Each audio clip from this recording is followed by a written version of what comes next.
Hello friends, I am Vishal Agarwal from IIT Kanpur and I am going to start question practice series for IIT JAM which will help you in boost your rank.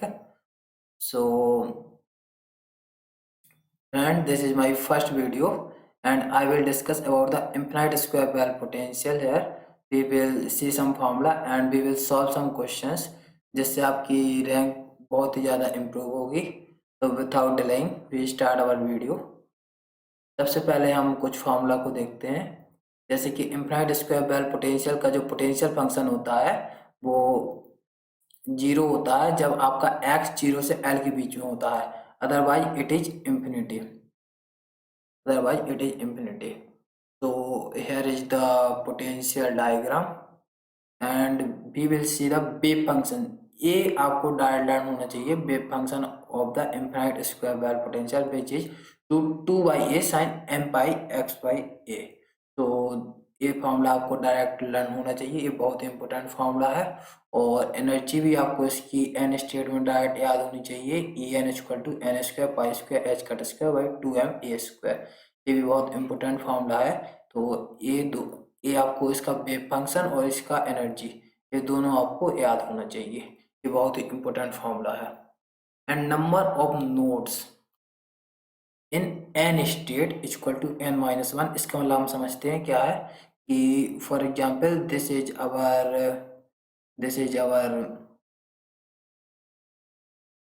Wave function in first excited state and this is in second excited state, this is in ground state and this is in first excited state, this is second excited state, this is third excited state. So let us take the example of second excited state. Here we will see that our wave function become zero two times, first here and first here. So this is called node means where our wave function is zero, that is called node. So in general we see that ground state के corresponding एक भी node नहीं है और जो first excited state है उसके corresponding आपके वन नोड से सॉरी, और जो आपका सेकंड एक्साइटेड स्टेट है उसमें आपके दो नोड हैं और जो थर्ड एक्साइटेड स्टेट है उसमें आपके तीन नोड हैं. यानी कि आपका वेव फंक्शन 3 बार जीरो हो रहा है. तो in general we can say कि number of nodes in N state equal to N minus one.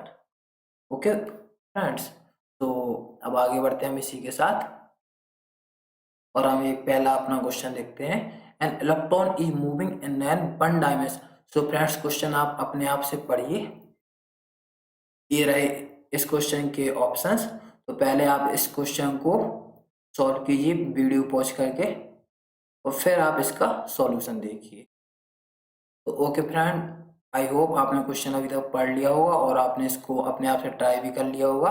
तो अब हम इसका सॉल्यूशन देखते हैं. तो यहाँ पे हमको सबसे पहले क्या है, रेशियो फाइंड आउट करना है. तो हमको रेशियो फाइंड आउट करना है सेकंड एक्साइटेड स्टेट का और मिनिमम एनर्जी का. तो सबसे पहले हम देखेंगे मिनिमम एनर्जी आखिर होती क्या है. तो minimum energy correspond to N बराबर वन. ठीक है, तो इसको हम एनर्जी के फॉर्मूले में रख देंगे. तो we will get the minimum energy from here and after that we will see second excited state. तो आपको ये पता होना चाहिए कि second excited state means n equal to 3 है. this is not n equal to 2. n equal to 2 नहीं है. second excited state का मतलब हुआ n equal to 3. अगर वो आपसे कहता first excited state then it will be n बराबर 2. अगर वो आपसे बोलता third excited state then it is n equal to 4. So energy corresponding to second excited state will be n square pi square h cut square by 2m a square. यहाँ पर आप n की जगह 3 पुट कर दोगे so you will get 9 pi square h cut square by 2m a square. Therefore ratio आपका क्या हो जाएगा, रेशियो आपका जो सेकंड एक्साइटेड स्टेट का और डिवाइडेड बाय मिनिमम एनर्जी का, तो ये रेशियो आपका 9 हो जाएगा. तो आपका ऑप्शन बी सही है इसका मतलब. इसी के साथ हम आगे बढ़ते हैं. ये हमारा फर्स्ट क्वेश्चन था. तो आवर नेक्स्ट क्वेश्चन इज, तो आप हमारा नेक्स्ट क्वेश्चन पढ़िए. ये रहे इसके ऑप्शंस और इसको आप पहले अपने आप से सॉल्व कीजिए वीडियो को पॉज करके. इसके बाद अब आप सॉल्यूशन देखिए. ओके, सो आई होप कि आपने अपने आप से ट्राई कर लिया होगा. अब हम इसको डिस्कस करते हैं. यहाँ पे an electron is moving in one dimensional infinite potential well, और आपको उसका मोमेंटम फाइंड आउट करना है। तो यहाँ हम देखते हैं आगे, since energy of the electron corresponding to first excited state is this, इसको हम जानते हैं। और यहाँ पे फर्स्ट एक्साइटेड स्टेट है तो n बराबर 2 होगा, तो यहाँ पे n बराबर 4 आ गया। तो ये हमारी एनर्जी निकल आई। अब since this is an infinite square well potential, so यहाँ पे पोटेंशियल 0 होगा, तो एनर्जी बराबर kinetic energy plus potential energy. और आपका जब पोटेंशियल एनर्जी 0 हो जाएगा तो energy is equal to kinetic energy, और काइनेटिक एनर्जी बराबर हम लिख सकते हैं पी स्क्वायर बाई 2m। जैसा कि आप स्कीम पे देख रहे होंगे कि energy is equal to kinetic energy plus potential energy, and potential energy is 0, so energy is equal to P square by 2m, because kinetic energy P square by 2m। और आपको एनर्जी मालूम है, और तो यहाँ से आप P कैलकुलेट कर सकते हो। एनर्जी आपकी है 4 पाई square H cut square by 2m square, and P is equal to P square by 2m, so from here you will get momentum is 2 pi h cut by a, so our C option is right। अब हम next question पे चलते हैं। Okay friend, तो सबसे पहले हम कुछ फिर से इंपॉर्टेंट फॉर्मूले देखते हैं। यहाँ एक्सपेक्टेशन वैल्यू ऑफ एक्स देखते हैं। सबसे पहले आपको ये लर्न करना चाहिए, लर्न होना चाहिए कि expectation value of x a by 2 होता है, और expectation value of x square जो है आपका a square by 3 minus a square by 2n square pi square होता है। ये दो एक्सपेक्टेशन वैल्यू आपको याद होनी चाहिए। इसके बाद हम अनसर्टेनिटी इम्पोजिशन देखते हैं। अनसर्टेनिटी इम्पोजिशन का फॉर्मूला डेल्टा एक्स बराबर एक्स स्क्वायर का एक्सपेक्टेशन माइनस एक्स का एक्सपेक्टेशन का whole square. So this will be, यहाँ पर हम एक वैल्यू रख देंगे एक्स स्क्वायर की और एक्सपेक्टेशन ऑफ एक्स की, so we will get our uncertainty in position this. ये आपको लर्न करने की कोई जरूरत नहीं है, आपको केवल ये दो फॉर्मूले लर्न करना है, expectation value of x and expectation value of x square. इन दो फॉर्मूले की हेल्प से आप अनसर्टेनिटी इन पोजीशन कैलकुलेट कर सकते हैं। सिमिलरली आपको एक्सपेक्टेशन वैल्यू ऑफ मोमेंटम और एक्सपेक्टेशन वैल्यू ऑफ मोमेंटम का स्क्वायर, ये भी आपको याद होनी चाहिए।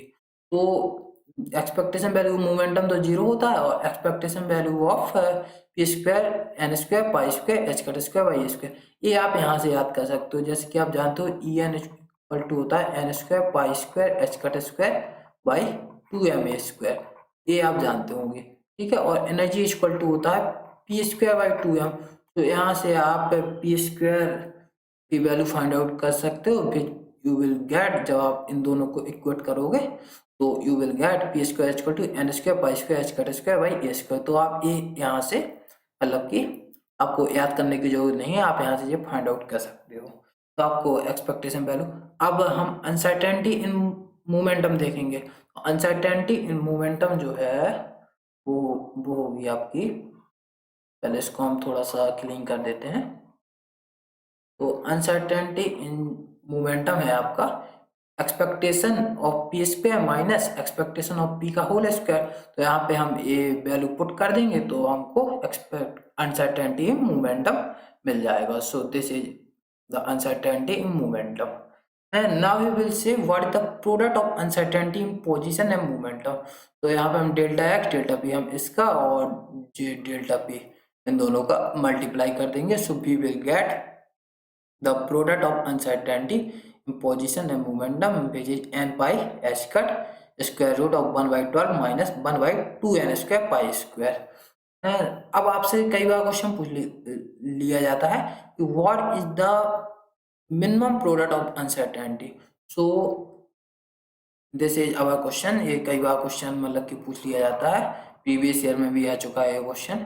सो यू विल गेट, आप यहाँ पे क्या करो कि n की जगह 1 पुट कर देना, क्योंकि ग्राउंड स्टेट में क्या होता है कि आपकी जो अनसर्टेनिटी होती है, अनसर्टेनिटी का प्रोडक्ट होता है पोजीशन और मोमेंटम का सबसे कम होता है, मिनिमम होता है। तो we will put n equal to 1 and we will get delta X delta P, जो मिनिमम आएगा वो इस फॉर्मूले में जब आप 1 रख दोगे तो pi h cut square root of 1 by 12 minus 1 by 2 pi square आ जाएगा। तो ये क्वेश्चन कई बार पूछ लिया जाता है, तो ये आपको डायरेक्ट फॉर्मूला याद नहीं रखना है। तो बेसिकली आपको ये 4 फॉर्मूले मतलब कि 4 एक्सपेक्टेशन वैल्यू याद रखना है। एक तो expectation value of x which is a/2 और एक expectation value of x square which is a² / 3 minus a²/2 n² pi square, एक एक्सपेक्टेशन वैल्यू ऑफ मोमेंटम और एक expectation value of p square. तो बेसिकली आपको ये 4 फॉर्मूले याद रखना। अब हम चलते हैं अपने आने वाले क्वेश्चंस पे। तो here is the another question. आप क्वेश्चन को अच्छे से पढ़िए और अपने आप से सॉल्व कीजिए वीडियो को पॉज करके, और फिर आप मेरे सॉल्यूशन को देखिए। तो आई होप अभी तक आपने सॉल्व कर लिया होगा।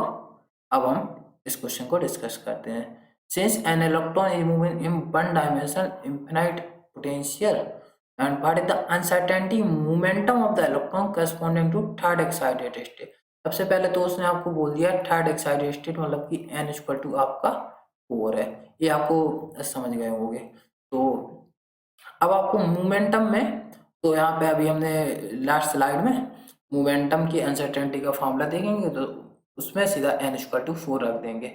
सिंस अनसर्टेनिटी मोमेंटम का जी आपने फॉर्मूला देखा था, यहाँ एक्सपेक्टेशन ऑफ p 0 होता है, एक्सपेक्टेशन ऑफ p मैंने आपको याद करने के लिए बोला था। तो आप यहाँ से सीधा अनसर्टेनिटी इन मोमेंटम कैलकुलेट कर सकते हो, which you will get delta p = n/h/a। जब आप यहाँ पे n = 4 रख दोगे so you will gate 4πh/a। तो यहाँ पे कौन सा ऑप्शन सही हो जाएगा? Option A is correct answer. अब हम अपने आने वाले क्वेश्चन पे चलते हैं, नेक्स्ट क्वेश्चन पे। तो this is our next question. A particle of mass m in one dimensional potential at some instant its wave function is given by. तो आप ये क्वेश्चन पढ़िए और फिर इसको अपने आप से सॉल्व करने की कोशिश कीजिए। तो इसको अब हम सॉल्व करते हैं अपने आप से। तो यहाँ हम देखेंगे कि जो आपको साई एक्स गिवन है, तो सबसे पहले हम ये देखेंगे कि साई एक्स नॉर्मलाइज है या साई एक्स नॉर्मलाइज नहीं है। तो सपोज करते हैं कि ये साई एक्स नॉर्मलाइज है या नहीं, इसको हम चेक करते हैं। तो सबसे पहले हम देखेंगे साई साई, अगर ये आपका 1 आ गया इसका मतलब आपका क्या साई नॉर्मलाइज है, अदरवाइज साई नॉर्मलाइज नहीं है। तो जब हम यहाँ पे 1 इसको हम कंपेयर करेंगे, इसको हम ऐसे कर सकते हैं, पहले हम इसको इरेज कर देते हैं। तो इसको हम ऐसे कर सकते हैं। तो जब हम इसको कंपेयर करेंगे C1 साई 1 और C2 साई 2 के साथ, इसमें बेसिकली हमको प्रोबेबिलिटी फाइंड आउट करना होता है। अगर हमारे जी नॉर्मलाइज होता है तो हमारे ग्राउंड स्टेट में प्रोबेबिलिटी फाइंड आउट करने के इस कोएफिशिएंट का स्क्वायर हो जाएगा, और फर्स्ट एक्साइटेड स्टेट में इसके स्क्वायर के इक्वल टू प्रोबेबिलिटी हो जाएगी। तो इसको हम C1 साई 1 और C2 साई 2 से कंपेयर करते हैं। सो यहाँ से हमको C1 C2 की वैल्यू मिल जाएंगी, और हम इसके करस्पॉन्डेंट C1 का कंजुगेट और C2 का कंजुगेट की भी वैल्यू हमको मिल जाएंगी। तो और यहाँ से हम we will check that C1 square equal to C plus C2 square equal to बना रहा है, तो वेव फंक्शन इज नॉर्मलाइज। और अगर हमारा वेव फंक्शन नॉर्मलाइज है तो हमको प्रोबेबिलिटी फाइंड आउट करना है ग्राउंड स्टेट में। तो ग्राउंड स्टेट में फाइंड आउट होने की प्रोबेबिलिटी C1 का स्क्वायर हो जाएगा, यानी कि 1/3 हो जाएगा, और फर्स्ट एक्साइटेड स्टेट में फाइंड आउट करने की प्रोबेबिलिटी C2 स्क्वायर हो जाएगा विच इज 2/3। तो our answer will be 1/3 and 2/3। Which option is correct? Our first option is correct. अब हम अपने नेक्स्ट क्वेश्चन पे चलते हैं। ओके, तो this is the next question. So please आप इस क्वेश्चन को पढ़िए और इसको अपने आप से सॉल्व आउट करने की कोशिश कीजिए। होप आपने इस क्वेश्चन को अपने आप से सॉल्व आउट करने की कोशिश की होगी। अब हम इस क्वेश्चन को सॉल्व करते हैं यहाँ पे। तो सबसे पहले तो ये क्वेश्चन जैम 2018 का है, 2 मार्क्स का ये क्वेश्चन है। तो इसको हम देखते हैं। इसमें हमको basically expectation value of x और expectation value of E find out करना है। तो जैसे कि हमने लास्ट क्वेश्चन में ये किया था कि सबसे पहले तो हम ये देखेंगे इम्प्लाइड पोटेंशियल वैल्यू में जो एक्सपेक्टेशन ऑफ एक्स होता है वो विल बी L/2 होगा। ठीक है, तो एक्सपेक्टेशन वैल्यू ऑफ एक्स हमेशा L/2 ही रहेगी। ठीक है, अब क्या करते हैं, इसको हम कंपेयर करते हैं लास्ट क्वेश्चन का C1 C2। जैसे कि हमने C1 conjugate C2 conjugate find out किया था, और हमने यहाँ पे चेक कर लिया कि वेव फंक्शन नॉर्मलाइज है। ओके, तो जी हमने जैसे कि लास्ट सेक्शन में अभी जी हमने कैलकुलेट किया था, वेव फंक्शन हमारा नॉर्मलाइज है। अब जो एक्सपेक्टेशन वैल्यू ऑफ एनर्जी होगी डेट विल बी C1 का स्क्वायर E1 प्लस C2 का स्क्वायर E2। आप ऐसे एक्सपेक्टेशन वैल्यू निकालते हैं एनर्जी की। तो C1 का स्क्वायर क्या हो जाएगा, C1 का स्क्वायर हो जाएगा आपका बेसिकली 1/3 और C2 का स्क्वायर हो जाएगा 2/3। यहाँ पे E1 क्या है, E1 है एनर्जी ऑफ ग्राउंड स्टेट और E2 क्या है, energy of first excited state. तो E1 will be pi square h cut square by 2ma square and E2 will be 4E1 या we can say 4 times pi square h cut square by 2ma square.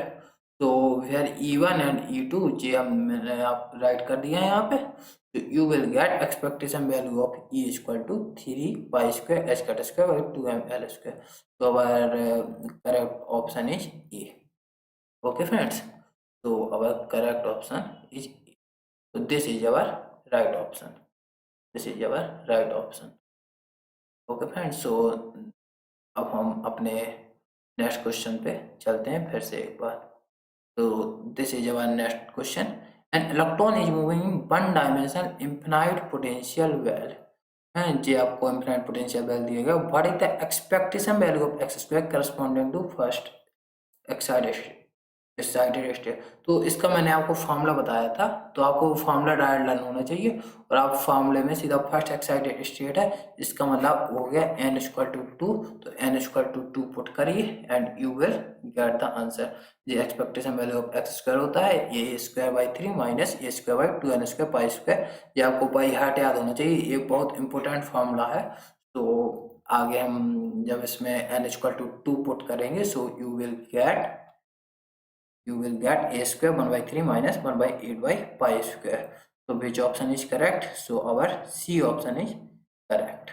Okay friends, तो अब हम चलते हैं अपने last question की तरफ आज की वीडियो का। An electron is moving one dimensional infinite potential well given by this, what is the ground state wave function of the electron? तो यहाँ पे आपको क्या है कि इनफिनाइट पोटेंशियल वेल का पोटेंशियल फंक्शन दिया गया और आपसे पूछा है ground state wave function of the electron क्या, what is the ground state wave function of the electron. यहाँ पे एक्चुअली में क्वेश्चन होना चाहिए what is the ground state wave function and first excited